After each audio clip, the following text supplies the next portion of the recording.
Hello viewers, আজ আমরা 2024 সালের রায় ও মার্টিন প্রশ্নবিচিত্রা থেকে অষ্টম শ্রেণীর বাংলা বিষয়ের মডেল অ্যাক্টিভিটি 1 তোমাদের যে স্কুলটা দেওয়া রয়েছে এসি ইনস্টিটিউশন মালদা, তার সমস্ত প্রশ্নগুলোই ডিসকাস করব। সো ভিউয়ার্স, তোমরা দেখো প্রথমে একের দাগে কী বলেছে, নিচের প্রশ্নগুলির একটি বাক্যে উত্তর দাও। ফার্স্ট কোশ্চেনটা দেখো কী বলেছে, মরণ এলে হঠাৎ দেখি কবি কী দেখেন। তাহলে অ্যান্সার কি লিখব, মরণ এলে কবি দেখেন মরে যাওয়ার চেয়ে বেঁচে থাকাই ভালো। এরপর 1.2 এর কোশ্চেনটিকে দেখো কি বলেছে, অদ্ভুত আতিথেয়তা গল্পে কোন কোন সেনাপতির প্রসঙ্গ রয়েছে। তাহলে অ্যান্সার কি লিখব, অদ্ভুত আতিথেয়তা গল্পে মুর সেনাপতি ও আরব সেনাপতির প্রসঙ্গ রয়েছে। এরপর 1.3 এর কোশ্চেনটিকে দেখো কি বলেছে, প্রাবৃটে ঘন কৃষ্ণ মেঘ রাশি। প্রাবৃটে কথাটির অর্থ কী। তাহলে অ্যান্সার কি লিখব, প্রাবৃটে কথাটির অর্থ হলো বর্ষাকালে। কেমন। এরপর 1.4 এর কোশ্চেনটিকে দেখো কি বলেছে, বনভোজনের জায়গা কোথায় ঠিক হয়েছিল। তাহলে অ্যান্সার কি লিখব, শ্যামবাজার স্টেশন থেকে মার্টিন রেলে চড়ে বাগুইয়াটি ছাড়িয়ে আরও 4টে স্টেশন দূরে ক্যাবলার মামার একটা বাগান বাড়িতে বনভোজনের জায়গা ঠিক হয়েছিল। এরপরে চলে আসবো আমরা 2 এর দাগে। দেখো 2 এর দাগে কী বলেছে, নিচের প্রশ্নগুলোর 2-3টি বাক্যে উত্তর দাও। তাহলে 2.1 এর ফার্স্ট কোশ্চেনটিকে দেখো, এই বিশ্বাস হারিও না, কে কাকে কোন বিশ্বাস না হারানোর কথা বলেছেন। তাহলে অ্যান্সার কী হবে দেখো, মাইকেল মধুসূদন দত্ত তার অন্তরঙ্গ সুহৃদ রাজনারায়ণ বসুকে কথা বলেছেন। তিনি রাজনারায়ণ বসুকে এক মুহূর্তের জন্যেও বিশ্বাস হারাতে বারণ করেছেন যে তিনি অকপট ও আন্তরিকভাবে তার শ্রেষ্ঠ অনুরাগী। এরপর আমরা চলে আসবো পরের কোশ্চেন 2.2। দেখো কি বলেছে, ময়ূর মূর্ছে পণ্যে কথাটির মাধ্যমে কবি কী বোঝাতে চেয়েছেন। তাহলে অ্যান্সার কী লিখবো দেখো, ময়ূর সৌন্দর্য অতুলনীয়, কিন্তু তা শুধু অবলোকন করেই মানুষ তৃপ্ত নয়।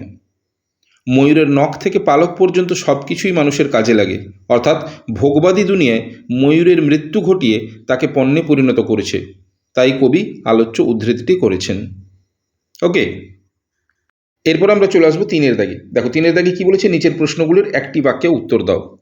3.1 এর ফার্স্ট কোশ্চেনটিকে দেখো, যুদ্ধ জিনিসটা উপভোগ করার জন্য অপু কী করতো।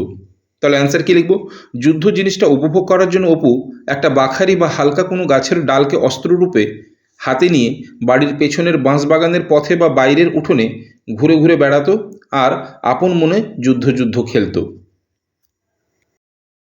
এরপর 3.2 এর কোশ্চেনটিকে দেখো কি বলেছে, কুঠির মাঠ দেখতে যাওয়ার পথে কি দেখে অপু সব থেকে বেশি অবাক হয়েছিল। তাহলে অ্যান্সার কি লিখব, কুঠির মাঠ দেখতে যাওয়ার পথে অপু খরগোশ দেখে সব থেকে বেশি অবাক হয়েছিল। তোমরা পূর্ণ বাক্যে উত্তর দেবে। এরপর 3.3 এর কোশ্চেনটিকে দেখো, দুর্গা কিসের নোলক পড়তে ভালোবাসে।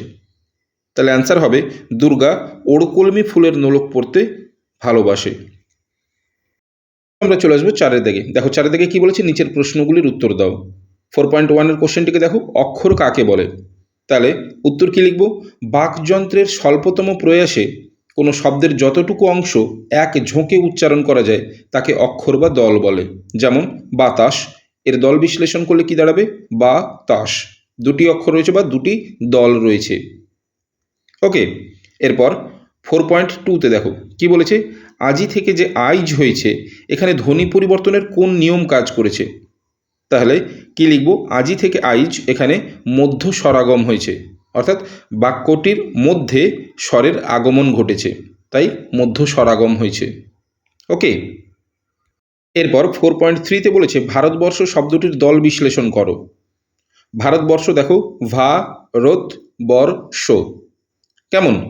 এরপরে 4.4-এ দেখো, স্বরসঙ্গতির সংজ্ঞা দাও। তাহলে উত্তর কী লিখব, উচ্চারণের সুবিধার জন্য শব্দ মধ্যস্থ অসম স্বরধ্বনি যখন সম বা প্রায় একই রকম উচ্চারিত হয় তখন তাকে স্বরসঙ্গতি বলে। যেমন তুলা থেকে তুলো, বুড়া থেকে বুড়ো ইত্যাদি। সো ভিউয়ার্স, এই ছিল তোমাদের মডেল অ্যাক্টিভিটি 1 এসি ইনস্টিটিউশন মালদার সম্পূর্ণ ভিডিও। কেমন লাগলো অবশ্যই আমাকে কমেন্ট করে জানাবে। এছাড়া তোমরা যারা আমার চ্যানেলে নতুন অবশ্যই চ্যানেলটিকে সাবস্ক্রাইব করে রাখবে পরবর্তী সময় এরকম আরও ভিডিওগুলো পাওয়ার জন্য। সো আজ এ পর্যন্তই, কথা হবে নেক্সট ভিডিওতে। Till then, by.